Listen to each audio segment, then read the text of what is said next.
Welcome students.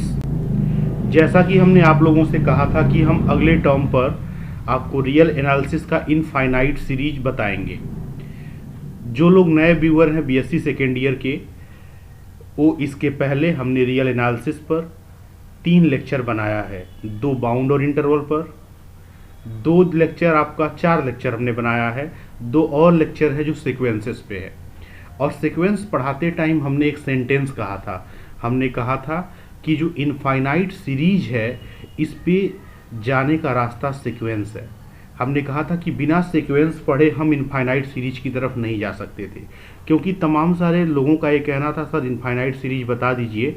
तमाम जगहों पे पढ़ाया भी नहीं गया है और समझ में नहीं आता है कैसे हम चेक करें किसी दिए हुए इनफाइनाइट सीरीज को कि कन्वर्जेंट होगा या डाइवर्जेंट होगा। मुझे उम्मीद है कि ये वीडियो देखने के बाद इसका हम जो सीरीज बनाएंगे 3-4 लेक्चर का, आप कोई भी इनफाइनाइट सीरीज देख के बता देंगे कि कन्वर्जेंट होगा या डाइवर्जेंट होगा। ठीक है, तो चलिए आज की शुरुआत करते हैं हम। देखिए, पहले हम डायरेक्ट क्वेश्चन पर नहीं आएंगे, क्योंकि डायरेक्ट क्वेश्चन पे आएंगे तो शायद आपको समझ में ना आए। पहले हम हल्की हल्की थ्योरी बताते जाएंगे, तो कोशिश करिए आप लोग भी कापी पेन उठाइए और मेरी बातों को साथ ही साथ अपना जो है वीडियो पॉज करते हुए लिखते हुए चलिए। पहले हम आपको बताते हैं कि एक्चुअली इनफाइनाइट सीरीज होता क्या है।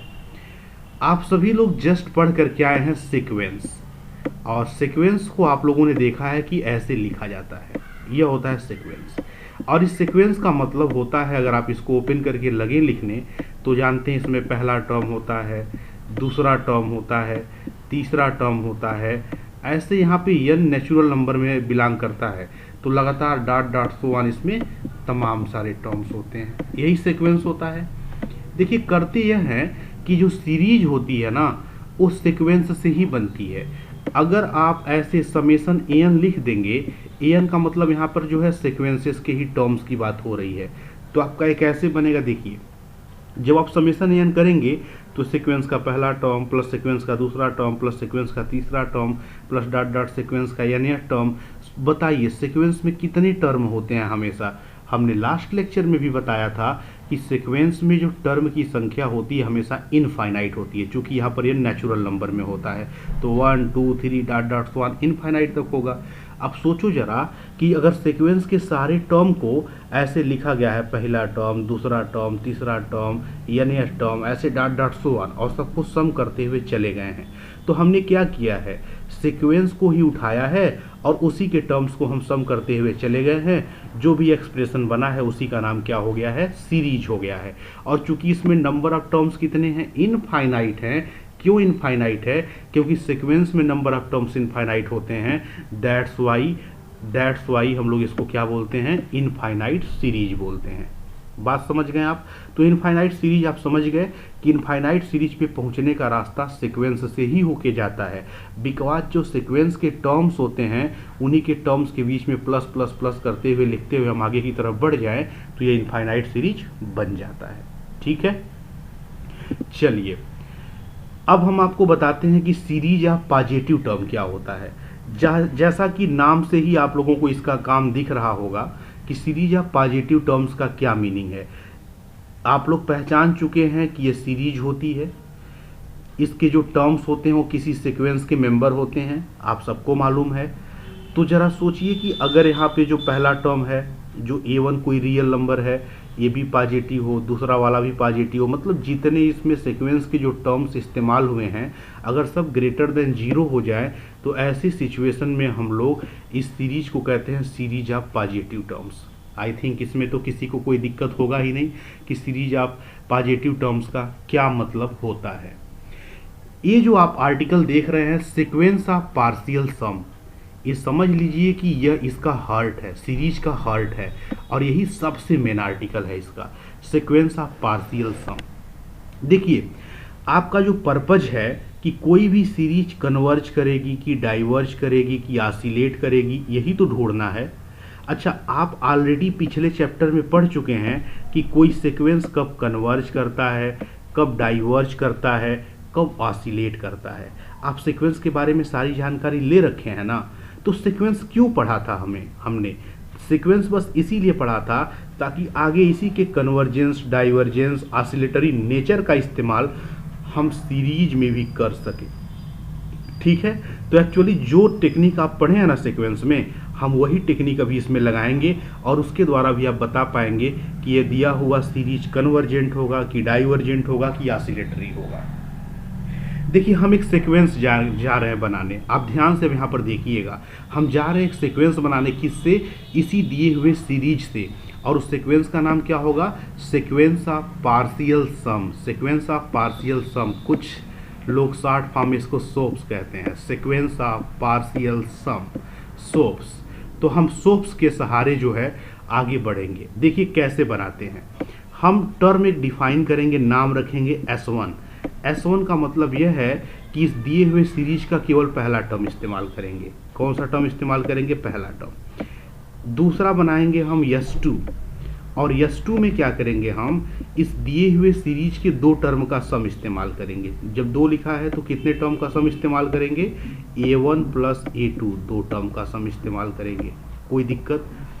ऐसे जब हम लिखेंगे S3, तो S3 में बताइए दिए हुए सीरीज के कितने टर्म्स का इस्तेमाल किया जाए? 3 टर्म का इस्तेमाल किया जाए। तो S3 क्या बनेगा? A1 plus A2 and plus A3, यह हो जाएगा S3। अब एक बात समझिएगा, S1 भी एक नंबर ही है, A1 के बराबर है। S2 भी एक नंबर है जो इन दोनों को जोड़ने से मिल रहा है। S3 भी एक नंबर है जो 3 टर्म को जोड़ने से मिल रहा है। ऐसे S4 मतलब A1 plus A2 plus A3 plus A4, ऐसे डाट डाट अगर हम चलते जाएं तो बताइए SN कितना आएगा? SN आपका बनेगा A1 plus A2 plus A3, कितने टर्म्स का सम होना चाहिए? n टर्म्स का ना, plus A3 and plus dot dot so on. आपके कुल कितने टर्म्स होंगे? n टर्म्स होंगे, प्लस लास्ट वाला टर्म क्या रहेगा? an। ऐसे आप आगे भी चाहें तो SN प्लस 1 और सो ऑन तमाम सारे चीज़ों को बना सकते हैं। तो जानते हैं जैसे S1, अगर आप इसको ऐसे एक सीक्वेंस के फॉर्म में लिखिए तो S1 ये सीक्वेंस का पहला मेंबर हुआ, जो कैसे बनेगा? A1 से, कामा। फिर आप इसको कैसे लिखेंगे? S2 मतलब सीक्वेंस का दूसरा मेंबर हुआ, जो कैसे आ रहा है? A1 प्लस A2 से आ रहा है। हम एक नया सीक्वेंस बना रहे हैं। ठीक है, देखिए सीक्वेंस जो बना रहे हैं, कैसे बना रहे हैं, कितना अच्छा जुगाड़ लगा रहे हैं कि सीक्वेंस का पहला टर्म कैसे बनाया? इसी दिए हुए सीरीज के पहले टर्म से। दूसरा टर्म कैसे बनाया? दो टर्म को जोड़ करके। ठीक है, S2। ऐसे फिर क्या बनेगा आपका? S3। फिर आपका क्या बनेगा? ऐसे डाट डाट ऐसे, फिर आप रखेंगे क्या? SN। ठीक है, अच्छा, फिर आप यहाँ पे क्या रखेंगे? SN plus 1 and dot dot 1 infinite तक आप ऐसे बना सकते हैं। तो देखिए आपको एक सीक्वेंस बन गया। इस सीक्वेंस की खासियत क्या है? चूंकि ये पार्शियल सम से बना है, मतलब इसी दिए हुए सीरीज के कुछ कुछ टर्म्स को जोड़ जोड़ करके बनाया गया। जैसे पहला टर्म A1 से बना, जो सीक्वेंस का दिए सीक्वेंस का दूसरा टर्म है, 2 टर्म को जोड़ के बना। दिए हुए सीक्वेंस का तीसरा टर्म है वो 3 को जोड़ के बना। चौथा टर्म 4 को जोड़ के बना, यानी टर्म इसके n टर्म्स को जोड़ के बना। तो कहने का मतलब देखिए, चूंकि इसी में से पार्शियली कुछ टर्म्स को जोड़ जोड़ करके बनाया गया है ना यह, इसलिए इसी का नाम क्या होता है? सीक्वेंस ऑफ पार्शियल सम। ये जो बना आपका पूरा ये सीक्वेंस, इसी का नाम क्या होता है? सीक्वेंस ऑफ पार्शियल सम। ठीक है, आपको मालूम है कि जब सीक्वेंस AN होता है तो इसका मतलब आप सभी लोग जानते हैं ना क्या होता है? A1 होता है, A2 होता है ना, and dot dot so on ऐसे होता है। और यहाँ पे टर्म्स क्या होता है? AN होता है। ठीक है, and dot dot so on, इसी को तो हम लोग सीक्वेंस AN कहते हैं शॉर्ट फॉर्म में। तो सोचिए कि इस सीक्वेंस को शॉर्ट फॉर्म में क्या कहेंगे? यानी टर्म SN है, तो आप ऐसे इसको शॉर्ट फॉर्म में क्या लिख सकते हैं? SN। तो जो SN आपका एक सीक्वेंस बना, इसी सीक्वेंस का नाम क्या होता है? सीक्वेंस ऑफ पार्शियल सम। तो ध्यान दीजिएगा, कोई भी सीरीज कभी भी दी होगी तो आप सीक्वेंस ऑफ पार्शियल सम बना सकते हैं। इस तरह का एक नया सीक्वेंस बना सकते हैं। कैसे बनाएंगे? सीक्वेंस का पहला टर्म कैसे निकालेंगे? इस पहले टर्म से। सीक्वेंस का दूसरा टर्म कैसे फॉर्म करेंगे? इन दो को जोड़ के। तीसरा टर्म कैसे फॉर्म करेंगे? 3 को जोड़ के। ऐसे n टर्म कैसे फॉर्म करेंगे? n लोगों को जोड़ के। तो आप सीक्वेंस ऑफ पार्शियल सम आसानी से बना लेंगे। आई थिंक किसी को कोई दिक्कत नहीं है। जब आपको रेडीमेड बनाया एक सीक्वेंस आया, और इस सीक्वेंस किसके फलस्वरूप आया है? किसकी हेल्प से आया है? दिए गए सीरीज की हेल्प से। अब आप सबको मालूम है कि कोई सीक्वेंस अगर दिया है तो कब ये कन्वर्ज करता है, कब ये डाइवर्ज करता है, कब ऑसिलेट करता है, इसके बारे में हम लोग पूरा एक चैप्टर ही पढ़ चुके हैं। और हमें नहीं लगता है कि अब कोई व्यक्ति जो है उसमें कंफ्यूज होगा कि ये सीक्वेंस कब क्या करता है। अब एक जो सबसे बड़ी खास बात है वो यह है, अगर ये दिया हुआ सीक्वेंस ऑफ पार्शियल सम जो दिए गए सीरीज से बना है, अगर ये कन्वर्ज करेगा तो वही नेचर इस दिए हुए सीरीज का भी होगा, अर्थात ये सीरीज भी क्या करेगा, कन्वर्ज करेगा। अगर sequence of partial sum S n diverge करेगा तो बिल्कुल जैसा नेचर इसका होगा वैसा ही नेचर दिए गए सीरीज का होगा, अर्थात इसके डाइवर्जेंट होने से दिया गया सीरीज भी डाइवर्जेंट होगा। अगर ये S n sequence of partial sum oscillatory होगा तो गारंटी है कि दिया हुआ सीरीज भी ऑसिलेटरी होगा। तो किसी भी सीरीज की पहचान डायरेक्ट सीरीज से नहीं होती है, किससे होती है, सीक्वेंस ऑफ पार्शियल सम से होती है। इस बात को ध्यान दीजिएगा, हम जब आप लोगों को सीरीज पढ़ा रहे हैं तो बिल्कुल जीरो लेवल से पढ़ा रहे हैं। अभी इसमें तमाम सारे मेथड्स आपके सामने आएंगे जिसको देख करके भी आप बता देंगे कि कब सीरीज कन्वर्ज करेगा, कब डाइवर्ज करेगा। लेकिन ओरिजिनल मीनिंग अगर आप जानेंगे तो सारे सीरीज को कर पाएंगे, अदरवाइज तमाम प्लेसेस पे आप फंस जाएंगे। ठीक है, तो हमने आपको बताया कि अगर कोई भी सीरीज दी हुई है तो उस सीरीज के द्वारा कैसे आप पता लगाएंगे कि ये सीरीज कन्वर्ज करेगी कि डाइवर्ज करेगी। तो हमने बताया कि सीरीज से हम डायरेक्ट पता नहीं लगाते हैं, सीरीज से हम सीक्वेंस ऑफ पार्शियल सम बनाते हैं। और चूंकि सीक्वेंस के बारे में सारी नॉलेज हम पहले से रखे होते हैं, दैट्स वाई इसी के हेल्प से हम पूरे सीरीज के बारे में सारा नेचर डिसाइड कर देते हैं। अगला हमारा ये आर्टिकल है कि आपका जो दिया हुआ सीरीज है वो क्या क्या हो सकता है। तो दिया हुआ सीरीज कन्वर्जेंट होता है, किस बात पे डिपेंड करेगा कि जो सीक्वेंस ऑफ पार्शियल सम बना हुआ है एक कन्वर्जेंट अगर है तो ये भी क्या हो जाएगा, आपका दिया हुआ सीरीज भी कन्वर्जेंट हो जाएगा। अगर sequence of partial sum divergent है तो दिया हुआ सीरीज भी डाइवर्जेंट होगा। अगर sequence of partial sum oscillatory है तो आपका दिया हुआ सीरीज भी क्या होगा, ऑसिलेटरी होगा। अब चलिए हम आपको बताते हैं कैसे यहाँ पे डायरेक्टली हम चेक करेंगे इसके कन्वर्जेंट, डाइवर्जेंट और ऑसिलेटरी के बारे में। क्योंकि तमाम लोग घबरा रहे होंगे, यार पिछला चैप्टर तो हम ढंग से पढ़े नहीं है और बार बार सर कह रहे हैं अभी हम सीक्वेंस का चेक करेंगे, कन्वर्जेंट, डाइवर्जेंट और ऑसिलेटरी।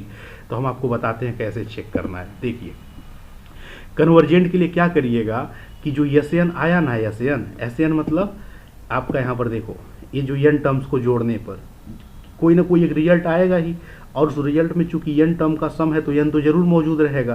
तो क्या करिएगा, किसी भी दिए गए सीरीज का आप एस एन निकाल दीजिएगा। एस एन मतलब ऐसे एन टर्म्स का सम निकाल दीजिएगा तो आपको क्या मिल जाएगा, एस एन। अब देखिए क्या करना होगा, जब आप एस एन निकालेंगे तो क्या करिएगा, एस एन का कुछ आंसर आएगा उसी में लिमिट लगा दीजिएगा एन टेंड्स टू इनफाइनाइट पे। और अगर लिमिट लगाने से, अगर आपका लिमिट लगाने से जो आपकी जो वैल्यू है, अगर लिमिट लगाने से वैल्यू आपकी जो है यहाँ पे फाइनाइट आ जाए, अगर ये वैल्यू क्या आ जाए, फाइनाइट आ जाए, तो ऐसे सिचुएशन में आप क्या कहेंगे, दिया हुआ सीरीज क्या होगा, कन्वर्जेंट होगा। देखिए मैं क्या कहना चाहता हूँ, यस एन आपको पता चल जाएगा किसी भी सीरीज का एन एट टर्म, और एन एट टर्म में क्या करिए, एन टेंड्स टू इनफाइनाइट लगा दीजिए। अच्छा, कैसे एन एट टर्म निकालेंगे, समझ रहे हैं ना एस एन का मतलब क्या है, दिए हुए सीरीज के एन टर्म को जोड़ना होगा। आपको हम पहले बता चुके हैं कि एस एन का मतलब क्या होता है, दिए गए सीरीज की एन टर्म्स को जोड़ना होता है, वहाँ से एस एन मिलता है। ऐसा नहीं कि सीधे एन थोड़ा टर्म ही देख लीजिएगा, समझ गए बात। तो क्या होता है, दिए हुए सीरीज के एन टर्म्स को जोड़ना पड़ता है, तो जोड़ने के बाद एस एन आता है, नहीं तो सीधे इसी का इस्तेमाल करना होता तो एन नहीं लिखा रहता वहाँ पे, समझ गए बात। तो हमें क्या करना है यहाँ पे ध्यान से देखिए, तो अगर ये वैल्यू फाइनाइट आ जाए तो आप कहेंगे कन्वर्जेंट होगा। अगर ये वैल्यू प्लस इनफाइनाइट आ जाए या माइनस इनफाइनाइट आ जाए तो आप कहेंगे डाइवर्जेंट होगा। और अगर आप ये लिमिट निकाल रहे हैं, लेकिन लिमिट निकालते समय आपकी वैल्यू किसी दो दिए गए नंबर के बीच में बार बार ऑसिलेट करे तो ऐसी सिचुएशन में क्या होगा, ऑसिलेटरी होगा।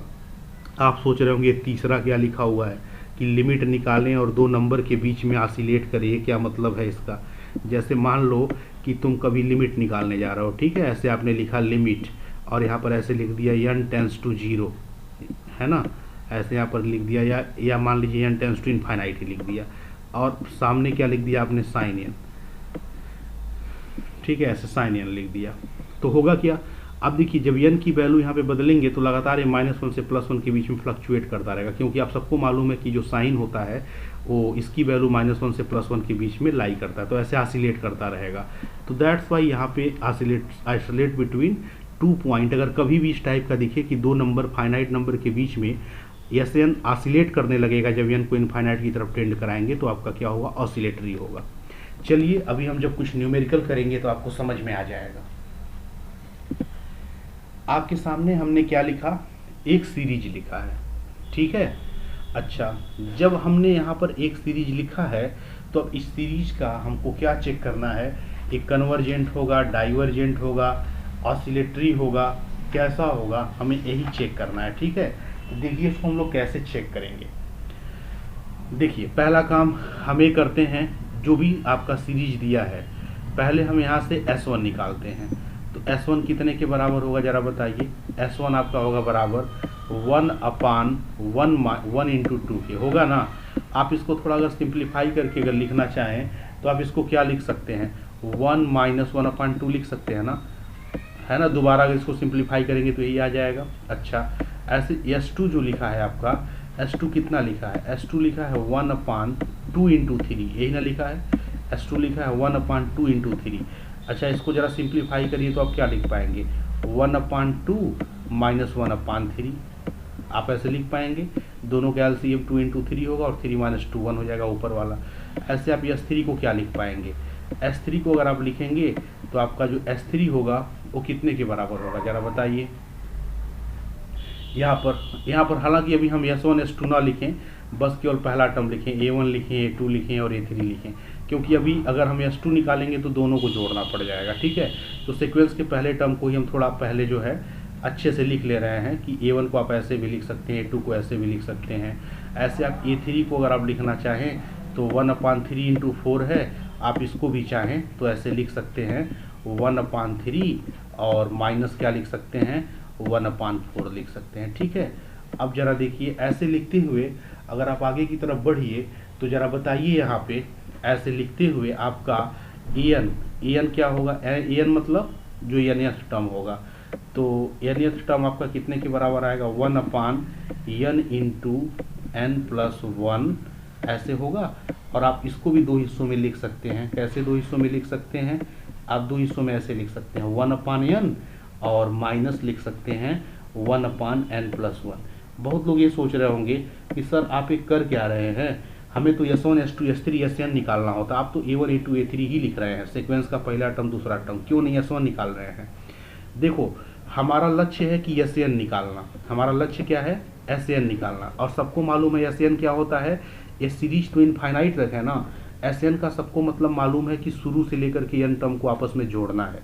तो हमने पहले टर्म को थोड़ा बढ़िया से लिख लिया, दूसरे टर्म को थोड़ा अच्छे से लिख लिया, मतलब इसके जगह आप चाहें तो ऐसा लिख सकते हैं, इसके जगह चाहे तो आप ऐसा लिख सकते हैं, थोड़ा अच्छे से लिख लिया। तो जरा बताइए Sn होता क्या है, कैसे Sn निकालेंगे। Sn आप सभी लोग जानते हैं यह होता है A1 A2 है ना, and plus dot dot so on. कहाँ तक आप इसको वेरी कराते हैं, आप जब वेरी कराएंगे तो इसको लिखेंगे कहाँ तक, an तक। लास्ट वाला टर्म क्या आप लिखेंगे, यहाँ पर an लिखेंगे, यही ना लिखेंगे।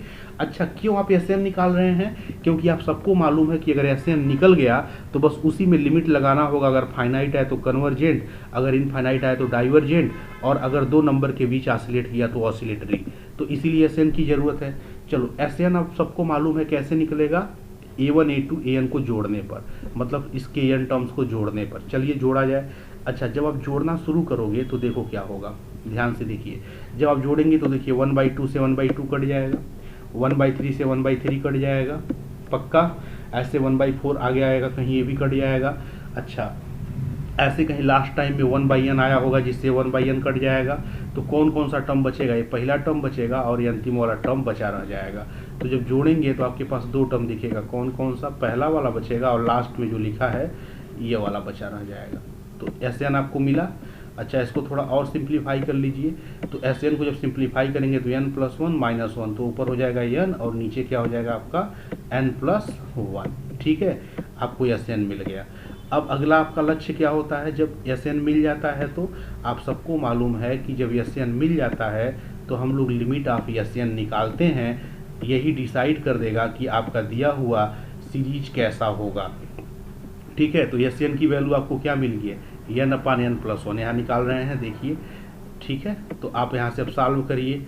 आप एन टेंस टू क्या लेकर के आपको चलना है, इनफाइनाइट, और एस एन की वैल्यू कितनी है, एन अपान एन प्लस वन। क्लियर। अच्छा, कैसे इसको सॉल्व करेंगे, हमें तो लगता है सबको आता होगा लिमिट सॉल्व करने। आप क्या करेंगे, यहाँ पर देखिए, आप यहाँ पे क्या कर सकते हैं, आप एन को कॉमन ले लीजिए। आप यहाँ से एन को कॉमन ले लीजिए नीचे से, तो ऊपर नीचे का एन कट जाएगा, तो आपका बचेगा क्या, वन अपान एन प्लस, यहाँ एन कॉमन ले लिया हमने, यहाँ ऊपर लिख रहे हैं ताकि आपको दिखे। जब एन कॉमन ले लेंगे तो आपके पास क्या बचेगा, ऊपर वन हो जाएगा, एन से एन कटेगा, नीचे हो जाएगा one plus one upon n, यही ना होगा, यहाँ से देखिए यही होगा आपका। अच्छा, अब लिमिट को क्या करना है, इनफाइनाइट पे टेंड कराना है, तो यहाँ पे जब एन को इनफाइनाइट पे टेंड कराएंगे तो वन अपान इनफाइनाइट क्या हो जाएगा, वैल्यू जीरो हो जाएगा, तो वन प्लस जीरो वन ही होगा, तो आपका फाइनल आंसर क्या आया, वन आया। तो आपने निकाला क्या, limit S n n tends to infinite, और आंसर क्या आया, वन। वन मतलब कैसा नंबर आया, फाइनाइट नंबर आया, और फाइनाइट नंबर होने के कारण दिया गया सीरीज क्या हो जाएगा, हमने कहा है जब भी फाइनाइट आएगा तो दिया हुआ सीरीज क्या हो जाएगा, कन्वर्जेंट हो जाएगा। तो आपका इसका मतलब दिया हुआ सीरीज क्या है, कन्वर्जेंट है। कोई दिक्कत, देखिए हम पहली बार आप लोगों को समझा रहे हैं, इसीलिए आप लोगों को समझने में थोड़ा टाइम लग रहा है, क्योंकि हम स्टेप बाय स्टेप समझा रहे हैं। एक बार आप समझ लेंगे तो आप इसको धड़ल्ले से मुश्किल से विदिन 6 सेकेंड 7 सेकेंड कर देंगे, क्योंकि जब भी दिखेगा तो आपको साफ साफ पैटर्न ऐसे दिखेगा। जैसे देखिए, इसका पहला टर्म आप देख पाए कितने अच्छे से दो भागों में टूट गया है, ये भी टूट गया है दो भागों में, ये भी टूट गया है दो भागों में, समझ गए। और आपको एस एन आपको निकालना जरूरत था, क्योंकि अगर एस एन आपको पता चल जाता तो तुरंत उसी में लिमिट लगा करके आपको तय कर देना था। देखिए इस तरह से जब टूटता है, इसको ट्रंकेट कहते हैं, हाथी मतलब ट्रंकेट सूंड की तरह से ऐसे टूटता है, कटता चला जाता है, इसको ट्रंकेट भी कहते हैं। खैर ये सब ज़्यादा इंपॉर्टेंट नहीं है, बस ज़्यादातर जानिए कि अगर ये सीरीज आएगा तो कैसे आप चेक करेंगे। Just S n n terms का सम करेंगे जैसे हमने किया, लिमिट लगाएंगे, फाइनाइट वैल्यू आएगा, कन्वर्जेंट हो जाएगा। ठीक है, नेक्स्ट चलते हैं। नेक्स्ट देखिए क्या है, नेक्स्ट में आप देख पा रहे हैं -1 के पावर n है। ठीक है, -1 के पावर n है सीरीज। अच्छा, इस सीरीज का मतलब क्या हुआ भाई, -1 के पावर n का क्या मतलब है, आप देख पा रहे हैं कि n वेरी कर रहा है 0 से इनफाइनाइट तक, तो n की वैल्यू अगर आप 0 रखेंगे पहले, तो 0 रखेंगे तो किसी भी नंबर के पावर 0 1 होता है, फिर आप प्लस लगाइए। अच्छा, 1 रखेंगे n की जगह तो -1 के पावर 1 क्या होगा, -1 होगा, ये बनेगा। ठीक है, मतलब ये जब सीरीज हम तोड़ रहे हैं, यहाँ से समेशन को हटा दे रहे हैं, तब की बात हम कर रहे हैं, ध्यान दीजिएगा। अगर हम यहाँ से बात कर रहे हैं, इसको हटा दे रहे हैं, सीरीज को हम तोड़ रहे हैं, तो तोड़ करके अगर आप लिखेंगे तो सीरीज का पहला टर्म क्या बना, 1, 0 रखने पर फिर n की वैल्यू 1 होगी, तब वैल्यू क्या बना, -1, फिर n की वैल्यू 2 रखेंगे ना, ऐसे रखते हुए इनफाइनाइट तक जाएंगे, 2 रखेंगे तो फिर क्या बनेगा, +1। ठीक है, फिर 3 रखेंगे तो क्या बनेगा, -1, 4 रखेंगे फिर क्या बनेगा, +1। तो आपका सीरीज कुछ इस टाइप से ऐसे बनता हुआ चला जाएगा। समझ गए बात। चलिए, आपको मालूम है कि हमको इसका नेचर कैसे पता करना होगा, सीक्वेंस ऑफ पार्शियल सम से। तो चलिए जरा सीक्वेंस ऑफ पार्शियल सम बनाते हैं। बताइए S1 की वैल्यू क्या होगी, दिए हुए सीरीज के पहले वाले टर्म को लिख लेते हैं। S2 की वैल्यू क्या होगी, S2 की वैल्यू आती है 2 को जोड़ने से, तो 2 को जोड़ोगे तो क्या आएगा, 0 आ जाएगा। चलिए बताइए S3 की वैल्यू क्या होगी, S3 में हम क्या करते हैं, सीक्वेंस के 3 टर्म को जोड़ते हैं, तो इन तीनों को जोड़िए, इन तीनों को यहाँ से यहाँ तक, तो आपका आंसर क्या आएगा, 1 1 कट जाएगा, 1 आएगा। फिर ठीक है, अगर आप S4 को निकालिए तो S4 फिर कितना आएगा, आपका जो S4 आएगा, S4 फिर से जो है 4 को जोड़ेंगे तो फिर आपका 0 आ जाएगा। ठीक है, आप देख पा रहे होंगे कि जो आपका सीक्वेंस ऑफ पार्शियल सम बनने जा रहा है, S1 S2 S3 S4, मतलब इसको अगर आप ऐसे सीक्वेंस में लिखिए तो आपको दिख रहा है 1 0 1 0, ऐसे ही चलेगा ना, ऐसे डॉट डॉट डॉट डॉट सब ऐसे आता चला जाएगा। तो आपको सीक्वेंस ऑफ पार्शियल सम दिख गया, और आपको मालूम है कि जब सीक्वेंस ऑफ पार्शियल सम दिख गया तो आप जानते हैं जो नेचर इसका होगा वही नेचर इसका होगा। तो आप सबको मालूम है कि हमने बताया था लास्ट क्लास में सीक्वेंस में, इसको क्या बोलेंगे, ऑसिलेटरी। क्यों ऑसिलेटरी बोलेंगे, क्योंकि इसके टर्म्स बार बार 1 0 1 0 1 0 दो ही नंबर तो हो रहे हैं, दैट्स वाई चूंकि ये सोप्स sequence of partial sum oscillatory है, इसीलिए दिया हुआ सीरीज भी क्या होगा, ऑसिलेटरी होगा। तो आपका आंसर क्या हो जाएगा, ऑसिलेटरी। अच्छा, कुछ लोग ये सोच रहे होंगे सर आप इसमें एस एन नहीं निकाले। भाई देखो, जब साफ साफ इतने आसानी से बन गया सीक्वेंस ऑफ पार्शियल सम, तो क्यों जाए एस एन निकालें और क्यों जाए n टेंस टू इनफाइनाइट कराने। और वैसे भी हम लोग एस एन निकालेंगे तो -1 के पावर n आएगा यहाँ पे, और क्या समथिंग यहाँ पे -1 के पावर n आएगा। डिपेंड करेगा कि किस बात पे, है ना। एस एन मतलब एन टर्म्स को जोड़ेंगे, वो डिपेंड करेगा एन आड रहेगा कि इवन रहेगा, उस तरह से जीरो आएगा जो भी आएगा, ठीक है। या -1 के फॉरन हमने रॉन्गली बताया। सो आप समझ पा रहे हैं कि ऑसिलेटरी क्यों होगा। नेक्स्ट देखिए जरा, ज्योमेट्रिक सीरीज टेस्ट, ये बड़ा इंपॉर्टेंट है। इस पे जो है एग्जाम में क्वेश्चन बड़ी आसानी से बनाया जाएगा। अच्छा, अब आप देखिए हो ये रहा है, आप देख पा रहे होंगे कि इन दोनों क्वेश्चंस में आपको निकालना क्या पड़ रहा है, यस एन। सोचिए क्या यस एन निकालना बार बार आसान काम है क्या? कई बार पता चला कि आप यस एन ही नहीं निकाल पा रहे हैं, यस एन निकालने के बाद पता चल रहा है कि आप लिमिट ही नहीं कैलकुलेट कर पा रहे हैं, तो तमाम सारी दिक्कतें हुई।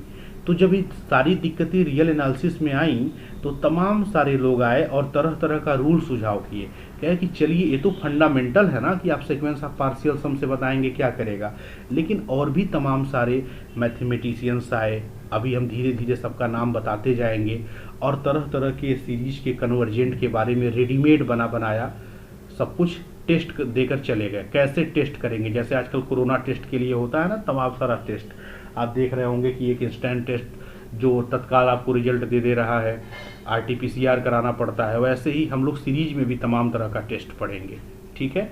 तो चलिए पहला देखिए, ज्योमेट्रिक सीरीज टेस्ट बड़ा इंटरेस्टिंग है, बड़ा इंपॉर्टेंट है, बड़ा आसान है ना, बहुत आसान है। कह लीजिए कि सारे टेस्टों में सबसे आसान टेस्ट ज्योमेट्रिक सीरीज टेस्ट। आप सबको मालूम है कि सभी लोग ज्योमेट्रिकल सीरीज गुणोत्तर श्रेणी इंटरमीडिएट में पढ़े हैं, और सबको मालूम है कि कोई भी सीरीज अगर इस तरह से है तो इसको ज्योमेट्रिकल सीरीज कहते हैं, जिसमें ए फर्स्ट टर्म है और कॉमन रेशियो आर है, सबको मालूम है। तो अगर इस तरह की सीरीज अगर आपको परीक्षा में दिख जाए, कैसे दिखेगी सीरीज, आपको साफ साफ नहीं दिख जाएगा बिल्कुल इंटरमीडिएट की तरह, घूर घूर के देखिएगा एक दो बार तो दिखेगा कि वो किसमें है, ज्योमेट्रिक सीरीज है। और जैसे ही ज्योमेट्रिक सीरीज दिखेगा आपका लक्ष्य क्या होगा, बस कॉमन रेशियो निकालिएगा। दिए हुए सीरीज का क्या निकलेगा, कॉमन रेशियो। पहले तो घूर घूर के एक दो बार देखिएगा, जैसे पहचान में आया कि ओ ये तो ज्योमेट्रिक सीरीज है, जैसे ज्योमेट्रिक सीरीज पता चला आप तुरंत इसका कॉमन रेशियो आर की वैल्यू लिखिएगा, ठीक है। आर की वैल्यू आप तुरंत ऐसे लिख लीजिएगा कहीं साइड में पेपर पे। जैसे आप आर की वैल्यू लिखेंगे, अब आप क्या करिएगा, अगर आर की वैल्यू, ध्यान दीजिएगा, अगर आर की वैल्यू रियल लाइन पे, ये आपका मान लीजिए -1 है और मान लीजिए आपका +1 है, अगर आर की वैल्यू -1 से +1 के बीच में लाई कर जाए, -1 से +1 के बीच में लाई कर जाए, तो तुरंत बोल दीजिएगा दिया हुआ सीरीज क्या होगा, कन्वर्जेंट होगा। अगर आर की वैल्यू 1 या 1 से बड़ा आया, मतलब यहाँ पर 1 या 1 से बड़ा आया, देखिए यहाँ पर 1 के पहले तक कन्वर्जेंट है, 1 पे कन्वर्जेंट की बात नहीं हो रही है।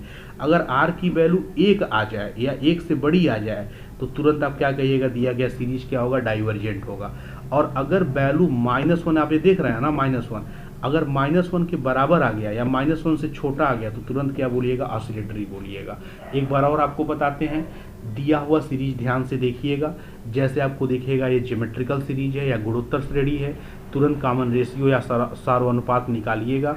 अगर कॉमन रेशियो की जो वैल्यू है -1 से +1 के बीच में लाई करती है तो कन्वर्जेंट होगा, लेकिन अगर 1 के बराबर हो जाए या 1 से बड़ी हो जाए तो डाइवर्जेंट होगा, मतलब 1 के दाहिने साइड में डाइवर्जेंट होगा, 1 से लगाए और 1 के दाहिने साइड में डाइवर्जेंट होगा, -1 से लगाए और इसके लेफ्ट साइड में क्या होगा, ऑसिलेटरी होगा। तो बस केवल इसमें क्या होगा काम आपको देखना कि आर क्या होगा। जैसे हम आपको एक एग्जाम्पल बताते हैं, देखिए ध्यान से, यहाँ पे आप इस सीरीज को देख पा रहे होंगे। इस सीरीज में 1 - 1/4 1 - 1/4 + 1/6 - 1/64, ध्यान से देख रहे होंगे तो सबको दिख रहा होगा इसका कॉमन रेशियो क्या है। 1 से इसको डिवाइड करिए तो -1/4 आएगा, हाँ, और -1/4 से नेक्स्ट वाले को डिवाइड करिए 1/16 को तो भी -1/4 आएगा, और 1/16 से अगर इसको डिवाइड करिए तो भी आपका -1/4 आएगा। तो आपका आर क्या हो गया, आपका आर हो गया -1/4। तो सोचिए रियल लाइन पे -1/4 कहाँ होता है, ये आपका -1 है अगर, और अगर आपका ये +1 है तो माइनस, और यहाँ पे मान लीजिए आपका 0 है तो -1/4 कहाँ होगा, यहीं कहीं होगा ना -1/4। तो हमने कहा था अगर -1 से +1 तक कोई भी वैल्यू इसके बीच में आएगी तो आपका सीरीज कैसा हो जाएगा, कन्वर्जेंट। तो सीधे आंसर क्या मार देंगे, कन्वर्जेंट। समझ गए बात। अगर 1 या 1 से बड़ा आता है यहाँ पे आर तो क्या हो जाता है आपका, डाइवर्जेंट। ये बात समझ गए। जैसे मान लीजिए आपके पास कोई सीरीज लिखा रहता है, जैसे 2 + 4 + 8 है ना, + ... सो ऑन, है ना, ये ज्योमेट्रिक सीरीज है। कॉमन रेशियो कितना है इसका 2 है, तो यहाँ पे r की वैल्यू क्या आ जाती है 2, अर्थात 1 से बड़ी, तो तुरंत आप इसको क्या मार देते टिक, डाइवर्जेंट। समझ गए बात।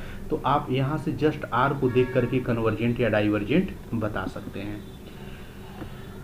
आप चूंकि ये बड़ा आसान है, आप सभी लोग जानते हैं, इंटरमीडिएट में ज्योमेट्रिक सीरीज जानते हैं, और कॉमन रेशियो केवल निकालना है और इन्हीं तीनों कैटेगरी में से किसी एक में लाई कर जाएगा, जिसके द्वारा आप कन्वर्जेंट, डाइवर्जेंट या ऑसिलेटरी डिसाइड कर देंगे। दैट्स वाई हमें नहीं लगता है कि बहुत बताने की ज़रूरत है। ठीक है, तो आप ध्यान से एक बार जरूर देख लीजिएगा कि ज्योमेट्रिक सीरीज है कि नहीं है। ठीक है, और जैसे ही देखिएगा आर की वैल्यू निकाल के टेस्ट कर लीजिएगा।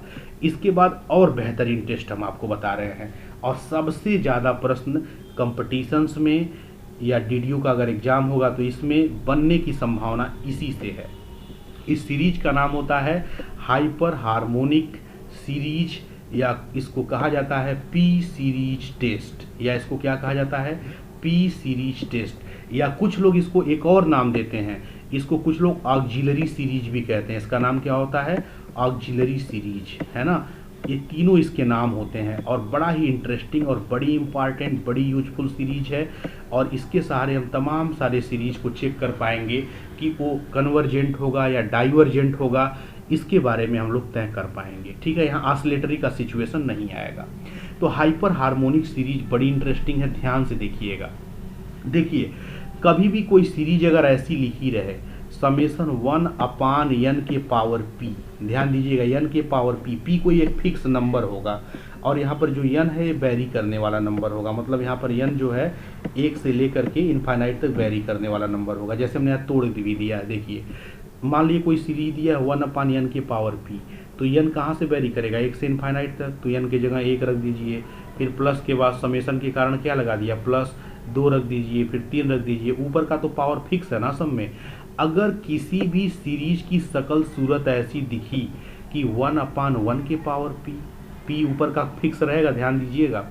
अच्छा, फिर +1/2 के पावर p, फिर 3 के पावर p, मतलब ये लाइन से चलना 1 2 3 4 ऐसे सो ऑन, और पावर p क्या है फिक्स है। जब भी आपकी नज़र में ऐसी सीरीज देखे तुरंत आप समझ जाइएगा, आपके दिमाग की बत्ती जल जानी चाहिए, ओ ये सीरीज कैसा है हाइपर हार्मोनिक है। कौन सा टेस्ट लगाना है पी सीरीज टेस्ट लगाना है, या इसका नाम क्या होगा ऑक्सिलरी सीरीज होगा। तो कैसे सॉल्व करते हैं ध्यान दीजिएगा, बस इसी को खूब ध्यान से देख लीजिएगा पी कैसा है। अगर p 1 से बड़ा है, ध्यान दीजिएगा, अगर p 1 से बड़ा है ना, ये जो ऊपर जो कांस्टेंट लगा रहेगा, अगर p 1 से बड़ा है तो सीरीज क्या होगा कन्वर्जेंट। अगर ऊपर लगा हुआ p 1 के बराबर है, 1 के बराबर है या 1 से छोटा है, तो आपका सीरीज क्या होगा डाइवर्जेंट होगा। जैसे हम आपसे एक तत्काल सवाल पूछ रहे हैं, बताइए समेशन 1/n, यहाँ n कई बार देखिए इस बात को समझते रहिएगा एग्जाम में कि कई बार यहाँ पर ये वेरिएशन नहीं देगा, कोई ज़रूरी नहीं कि वेरिएशन आपको देगी। अगर यहाँ ना कुछ लिखा रहे कि n कहाँ से कहाँ तक वेरी कर रहा है, तो भी जब सीरीज की बात करती है तो आप समझते रहिएगा कि n 1 से इनफाइनाइट तक अंदर वेरी किया है। तो कई बार क्वेश्चन पेपर में n = 1 to इनफाइनाइट नहीं लिखा रहेगा, केवल समेशन का मतलब आप समझ जाएंगे कि वेरिएशन हो रहा है। ठीक है, अच्छा समेशन 1/n कन्वर्जेंट होगा कि डाइवर्जेंट होगा बताओ। अगर कभी भी ऐसे लिखा हुआ आ गया, बताइए 1/n कन्वर्जेंट होगा कि डाइवर्जेंट होगा। देखो बिल्कुल ऐसे ही है, समेशन 1/n के पावर p, यहाँ n के पावर क्या लगा है 1 लगा है, तो p की वैल्यू है कितनी, यहाँ पे p की वैल्यू कितनी है 1 है। समझ गए बात। तो p की वैल्यू जैसे ही 1 हुई, p की वैल्यू 1 पे क्या होगा डाइवर्जेंट, अर्थात समेशन 1/n क्या होता है डाइवर्जेंट। जरा बताइए अगर हमने कोई एक सीरीज ऐसे लिखा 1/n के पावर 3/2, हमने क्या लिखा समेशन 1/n के पावर 3/2, बताइए कन्वर्जेंट होगा कि डाइवर्जेंट होगा। बिल्कुल ऐसे है n के पावर p टाइप का, यहाँ पे p क्या लिखा है 3/2, 3/2 का मतलब होता है 1.5, डेढ़, 1 से बड़ा होता है ना, और 1 से बड़ा होगा तो सीरीज क्या होगा कन्वर्जेंट, अर्थात समेशन 1/n के पावर 3/2 क्या होगा कन्वर्जेंट होगा। बताइए एक सीरीज और हम यहाँ लिख रहे हैं, भाई हमको तो लगता है कि आप लोग वेट कर रहे होंगे, जो हम लिखेंगे तुरंत आप बता देंगे। n के पावर 5, बताइए कन्वर्जेंट होगा कि डाइवर्जेंट होगा। n के पावर 5 p यहाँ पर क्या है 5, 1 से बड़ा कन्वर्जेंट, कन्फर्म। अच्छा बताइए हम एक सीरीज लिख रहे हैं 1/n के पावर, यहाँ पे हम लिख दे रहे हैं 1/2,